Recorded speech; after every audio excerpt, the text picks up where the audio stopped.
जन्मेजय जब पता चला कि मेरे पिताश्री की मुक्ति नहीं मिली है तो बड़े दुखी थे। प्रश्न किए वेदव्यास जी से, कैसे कल्याण हो, क्या करूं? यद्यपि वैशंपायन मुनि से इन्होंने महाभारत भी सुना था, लेकिन इनको शांति नहीं प्राप्त हो रही थी।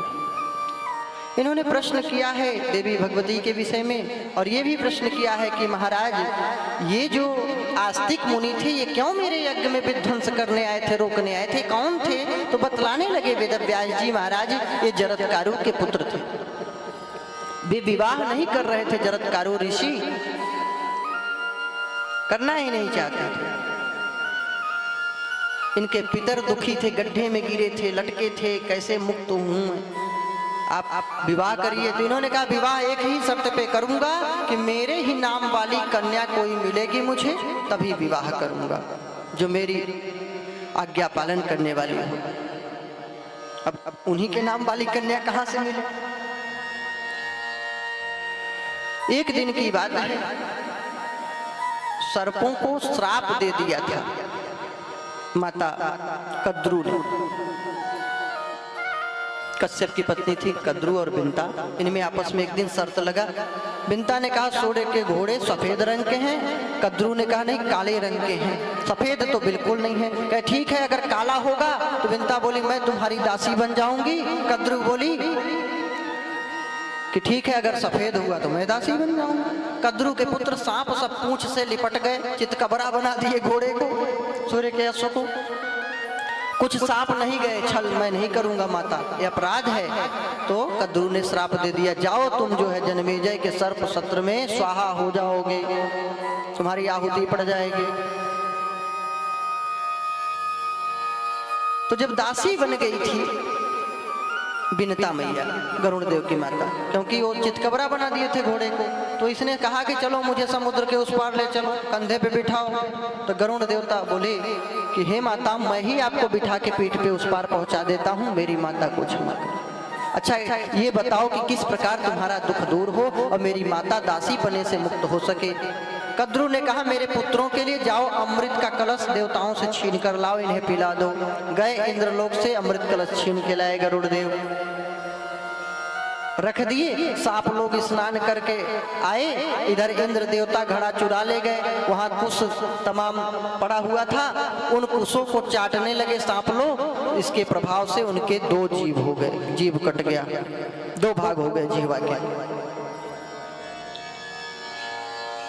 और जो जिनको श्राप मिला था सर्पों को, वे सब गए भगवान ब्रह्मदेव के पास कि प्रभु हमारा कल्याण कैसे हो, हम सब लोग तो मारे जाएंगे सर्प सत्र में जन्मेजय के। तो ब्रह्मदेव जी ने कहा कि ये जो वासुकी नाग है इसकी बहन जरत्कारु नाम वाली है, इसका विवाह जरत्कारु ऋषि से कर दो, इनके पुत्र होंगे जो उनके द्वारा सर्प सत्र बंद कर दिया जाएगा, फिर तुम लोग बच जाओगे।